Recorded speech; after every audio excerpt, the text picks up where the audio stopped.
श्री स्वामी समर्थ सर्वांना. तर आपण स्वामींचे चरित्र पारायण करत असतो. स्वामी चरित्र सारामृत या ग्रंथाचे पारायण आपण करत असतो.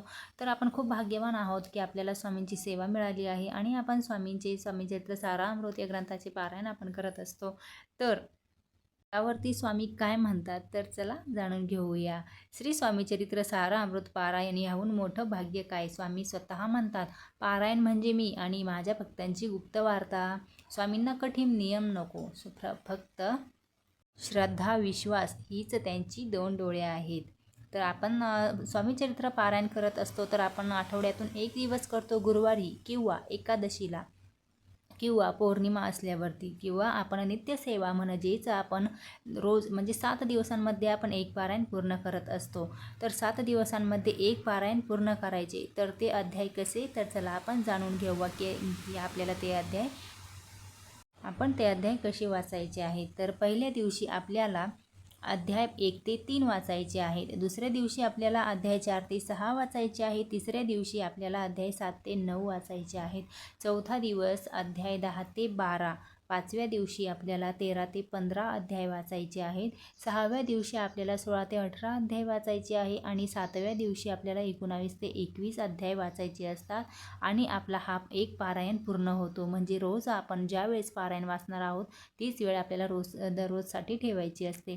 तर आपण सकाळी जर वाचणार असणार तर आपल्याला 7ही दिवस सकाळीच वाचावे लागणार आणि जर आपण संध्याकाळी वाचत असलो तर आपल्याला संध्याकाळीच वाचायचे आहे. आणि जोपर्यंत आपला एक ग्रंथ पूर्ण होत नाही, एक पारायण पूर्ण वाचून होत नाही, तोपर्यंत आपल्याला स्वामी चरित्र सारामृत ग्रंथ तिथून हलवायचा नसतो.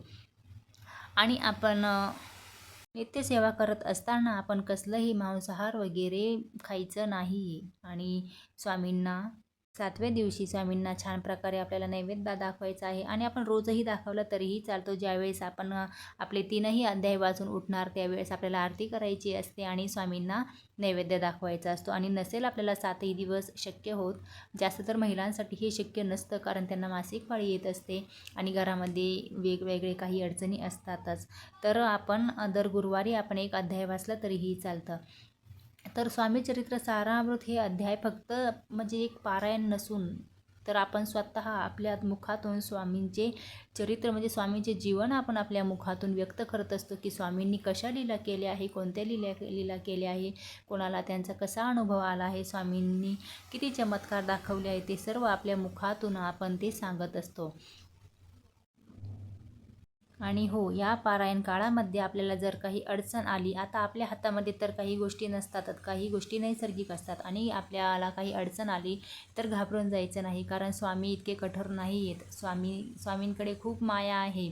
स्वामी समजून घेतात, कारण आपली परिस्थिती ही स्वामींनाच माहीत असते. एखादा दिवस हुकला चुकला काही झालं तर काहीच हरकत नाही. दुसऱ्या दिवशी शांतपणे पुन्हा सुरू करा. पुन्हा आपण खंड पडू द्यायचं नाही. आपण दुसऱ्या दिवशी करा किंवा तिसऱ्या चौथ्या दिवशी आपण करू शकतो. फक्त आपल्याला खंडित करायचं नाही. जी सेवा जिथून सोडली होती तिथूनच ती पुन्हा सुरू करायची आहे. आणि हो, सगळ्यात महत्त्वाचं म्हणजे स्वामी भक्तीमध्ये विश्वास खूप महत्त्वाचा आहे. स्वामींवर विश्वास ठेवा. अहंकार सोडा, स्वार्थ सोडा आणि तुलना सोडा. आपल्याला स्वामींचं आणि आपलं नातं घट्ट बनवायचं आहे ना, तर मग आपल्याला कोणाशीही भेदभाव करायचा नाही. श्री स्वामी समर्थ. जय जय स्वामी समर्थ.